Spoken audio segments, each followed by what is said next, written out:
Move out. You're obstructing a pregnant woman gently caressing her belly, Alicia instructed. I pondered Alicia's comment, wondering if pregnant women truly displayed a kinder expression. Observing the malice on Alicia's face, I shot a quick glance at David. You can sleep in the storage room, Alicia suggested, and David concurred. My lifelong love for him waned instantly, though a touch of sentiment lingered, leaving me somewhat melancholic. All right then, I replied, and in response, David happily took Alicia's hand. Alicia gazed dreamily at David, and witnessing their intimacy replaced my melancholy with anger bubbling up from within. I'll leave by tomorrow, yeah. Oh, maybe you should stay out tonight after all. This is now mine and Alicia's home, David proclaimed joyously. I nodded slightly before exiting the house, contemplating what lay ahead and cracking a smile. My name is Catherine Taylor. I'm a 46-year-old housewife. Before marriage, I worked intensely, but that was over 20 years ago. Nowadays, I enjoy daily chores and sipping coffee, just an ordinary middle-aged lady. But my hobby is investing. I've been doing it since before marriage. Recently, I've been earning significant dividends, treating myself to lavish hotel brunches and spa visits, leading a pretty elegant life. My husband, David, is 40 years old, a salesman for a major company. He's gained quite a bit of weight, and frankly, he's been rather smelly lately. But he's good with words, given his profession. He may look big, but I love him. I felt he should probably lose some weight for health reasons, but he had this cute, mascot-like appeal, so I didn't see the need to force him into a diet. David and I have a daughter, Emily. She inherits David's features, slim, almost model-like in beauty. Not just in appearance, she's academically top of her class and excels in sports, even making it to national competitions. She's also humble and works hard. It feels like we, the geese, gave birth to a swan. Both David and I dote on Emily, and we've often been told we're overprotective. David has a bit of a weak spot for younger women, but he chose to marry an older woman like me and cherished our family. So I thought a little wandering gaze here, and there was inevitable. We lived in a condo we bought around the time Emily was born, but it was getting old, and they were considering raising the maintenance fees. Recently, amidst all this, Emily decided to share an apartment near her college. At the same time, one of my relatives approached us about inheriting a now vacant house. David and I decided to renovate that house and move there. But who could have known that this would cause issues between David and me, which have been smooth sailing up until then? The condo we had was a 4-bedroom, including a guest room, but the new house is just 2 bedrooms. Although it's smaller than before, considering our retirement, we made it a single story, and it's been very comfortable. One of the rooms, which serves as a study and a guest room, can be divided to make an additional room for Emily if she ever comes back. David started coming home late every night to work dinners, and somehow always found reasons to go out, even on weekends. Sleeping next to David, who would come home reeking of alcohol and cigarettes, was unbearable for me, even if we had separate beds. Because of that, even though we originally shared a bedroom, I've been sleeping in the study ever since we moved. When it came time to send out moving announcements, I mailed letters to various places. David isn't good with that sort of thing. So I took the initiative to send letters on his behalf to his family and relatives. As for me, since my parents have passed away, I simply wrote a brief note and sent it to friends and relatives on my mother's side. I haven't been in contact with any relatives from my father's side because of my half-sister, Alicia. Alicia is my half-sister, 14 years younger than me. When I was in 7th grade, my mother passed away, and about 6 months later, my father remarried. Alicia was born to him and his new wife at the time of their marriage. Alicia was already 2 years old, so I initially thought it was a union of 2 families with kids. About 5 years into their marriage, my father and his new wife were involved in an accident and never returned. At their funeral, relatives from my dad's side told me that he and his new wife had been childhood friends, and everyone had always thought they would end up together. However, My mom had set them up through her boss, and my dad felt he couldn't refuse, leaving his childhood friend out in the cold. To think that behind their smiles, my dad had a child with his second wife was a huge shock to me. Every time we had a family gathering, Alicia's favorite foods were served. She had brand name clothes, and she got the biggest room all to herself. If she said she wanted to go somewhere, they'd take her immediately. Meanwhile, I was burdened with all the chores, from preparing meals to doing laundry. I had to work part-time jobs, and all the money I earned was taken away. I also had a small storage room under the stairs, and I had to beg for even basic necessities. By the time Alicia was in elementary school, she had heard about my mom from the relatives and started looking down on me. I worked several part-time jobs to save money and finally moved out. It was impossible for me to harbor any positive feelings towards Alicia, and I never told her about my marriage or that I had a child. A few weeks after moving, I was having tea and relaxing when the doorbell rang. When I answered, a man's voice mumbled delivery, and on the screen was a person looking down.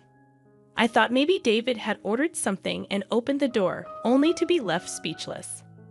"Oh, Alicia, why are you here?" "Hi, sis. Long time no see. Just thought I'd drop by," Alicia said while wearing the hat I saw on the intercom. She wasn't a delivery person, but my half-sister. Without waiting for a response, she walked past me, entered the living room, and sat down on the couch. I followed her in a hurry, stood in front of her, and looked down. "I figured you wouldn't open the door if you knew it was me, so I used a recorded voice. That's just low. Geez, you're scary." I raised my voice at Alicia, and she feigned fear in an exaggerated way. However, it was clear she was just putting on a show, and the proof was that Alicia had a smirk on her face. "I came for a visit," Alicia said, speaking nonsense, getting a cold response from me. Yet she grinned and started explaining the reason for her unexpected visit. "But sis, you never even told me where you live. I got married, but my husband is always on business trips, and it's getting boring. Plus, once my belly starts getting bigger, moving around becomes a hassle, right? Everyone told me to come stay with you. Just go home. I don't even want anything to do with you." "Well, too bad. I already came here planning to stay with you." Listening to Alicia's audacious words only irked me further. Under my breath, I muttered, "Typical of a kleptomaniac's daughter." Hearing that, my anger reached its peak. "Get out. I never want to see your face again." "What's all the fuss about? People outside can hear you," David said. I was at a loss for words, surprised by David's unexpected return at such an odd hour. As I struggled to explain, Alicia stood up and walked over to David, intertwining her arm with his. David didn't seem to mind. In fact, he looked quite pleased. "Oh, Alicia here. Welcome, David. My sister was being mean. I thought it'd be nice to stay with you until the baby is born. But is that okay?" "Of course. I'd be thrilled if you're okay with it. You can stay as long as you want." I stood there in disbelief, silently observing the exchange between David and Alicia. The intimacy they shared seemed more like that of lovers than mere siblings-in-law. "David, what's going on?" I managed to utter, but he dismissed me, accusing me of being jealous of my cute little sister. His words left me speechless, considering I had confided in him about my family situation before our marriage. "We have a spare bed in the guest room. You can stay there," David offered casually. Alicia seized the opportunity, expressing her desire to sleep in the same room with him. Their mushy conversation gave me a headache, and as they went to the bedroom arm in arm, I couldn't shake a bad feeling. Peeking into the room after several minutes, I discovered them embracing each other, living out what felt like a dream for Alicia. "The baby is thrilled too, living with Daddy," Alicia exclaimed, dropping the bombshell that David was the father. As they kissed, I watched through the crack in the door, tears streaming down my face. From that day on, they treated me like a housemaid. I complied, but silently began gathering evidence against them, contemplating divorce. One day, Alicia arrogantly demanded I leave the room, claiming she, a pregnant woman, needed space. The spiteful look on her face contradicted the gentleness usually associated with expectant mothers. Looking at David for support, he sided with Alicia, causing any lingering feelings I had for him to vanish. Still, a touch of sadness remained as David happily took Alicia's hand, sealing my decision to leave. "I'll leave tomorrow," I declared, prompting an elated David to suggest I find somewhere else to stay that night. "This is now my and Alicia's home." I subtly nodded, leaving them to enjoy their laughter while they could.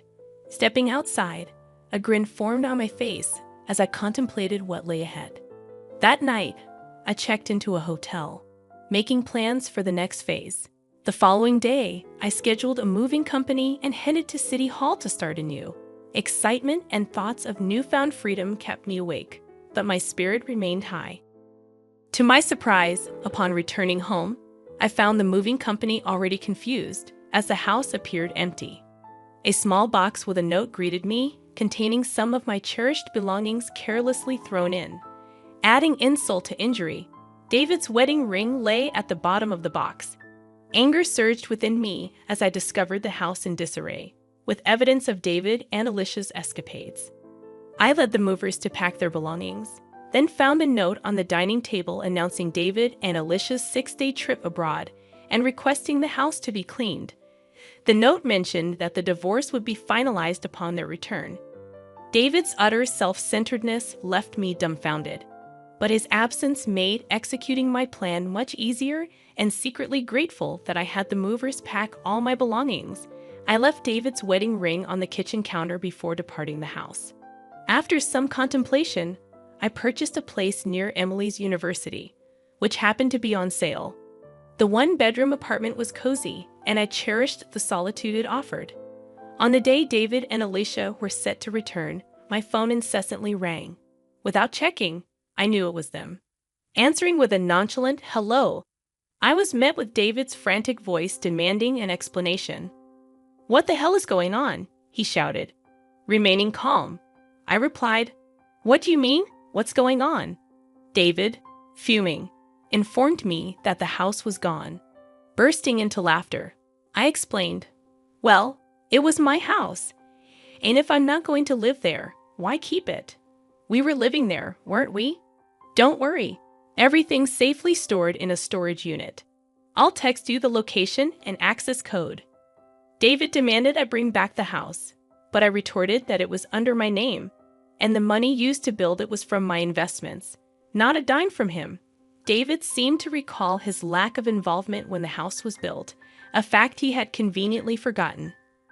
Claiming the baby to be his niece or nephew, David pleaded for me to do something about the house, as Alicia was in a tough spot. I informed him that I had known about their relationship since Alicia barged into our house.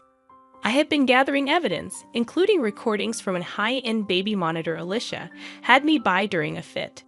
The monitor captured everything, even in the pitch dark. Upon revealing this, David was at a loss for words. Cheerfully, I mentioned that the mailbox might have something for him. David checked it, discovering a certified mail. I explained that it was about the payment, and there was one for Alicia too. Unfazed, I insisted it was compensation for their betrayal. Ignoring his plea to talk to his lawyer, I ended the call. A barrage of calls followed, which I ignored. My old phone, used for evidence, wouldn't be an issue if left alone. After an hour of incessant calling, David seemed to give up. The attorney reached out, sounding weary. The next morning, a relative from my father's side called on my new phone, likely having obtained the number from Alicia. Expecting scolding, I recorded the call. The relative demanded an apology to Alicia, who was pregnant, and insisted on a new house as compensation. Unyielding, I refused to apologize to the woman who had an affair with my husband. I asserted that Alicia should apologize and pay compensation. When accused of being a kleptomaniac's child, I retaliated, stating that Alicia's actions were reflective of her father's betrayal. I instructed them to relay a message to Alicia to never get involved with me again, though I doubted she would have the chance. Hanging up on the babbling relatives, I felt the refreshing release of pent-up emotions. I contacted my lawyer, determined to bring Alicia and David to justice. The thirst for revenge lingered until I witnessed the dumbfounded expressions on their faces during our discussion at the lawyer's office. Alicia appeared utterly miffed, while David wore a grumpy expression, showing no remorse. Surprisingly astounded, rather than angry at their self-centered comments, I laid out divorce papers in front of them, accompanied by another set, the marriage license, offering a reduction in compensation if they signed the latter. David snatched the pen from me and signed without hesitation. Alicia, smirking, followed suit. Placing the signed documents in a folder, I gave them a big smile. "I'll submit these to the county office," I announced. Alicia, with a dumbfounded expression, tried to argue, but I revealed that the divorce was already finalized in mediation the day before. Her lack of awareness stemmed from disregarding multiple summonses. As Alicia and David processed this information, I dropped another bombshell: the possibility of David denying the father-child relationship with the unborn child. Alicia stared in shock, and David, realizing the potential consequences, looked pale. Between compensation and child support for another man's baby, I wished them luck. However, David attempted to reconcile, citing Emily's presence. Just as he changed his tune, the lawyer's office door swung open, revealing Emily. Her harsh words stunned David, frozen in shock, while Alicia, insulted, shook with rage. Emily cut ties with David, expressing her intention to live with me, referring to Alicia as that loose woman. Unable to respond, Alicia faced Emily's verbal onslaught. I delivered the final blow, revealing David's financial limitations and asserting ownership of the house and car. Alicia's plan to extract money seemed to unravel, leaving her pale and stunned. As I left with my lawyer and Emily, I left them to their newfound reality. That evening, having dinner with Emily for the first time in a while was delightful. I filed for divorce, and around the time Alicia's waiting period for remarriage had passed, David and Alicia submitted their marriage license. The witness section bore my signature, along with Alicia's ex-husband, who had shared crucial information. News circulated that David, involved in an affair with Alicia at work, got fired for misusing travel expenses for secret getaways. He now struggles with part-time jobs. Alicia, taking care of the child, faces financial difficulties after being dumped by her boyfriend. Her attempt to sabotage my family had backfired. Meanwhile, Emily enjoys college life, and I've been leading a relaxed life with my stock dividends. Surprisingly, I've developed a closer bond with Alicia's ex-husband, who affectionately calls me Catherine. Recently, he reached out for an important talk, making me feel a bit restless as I sit in front of my vanity, my face flushed like a smitten young woman.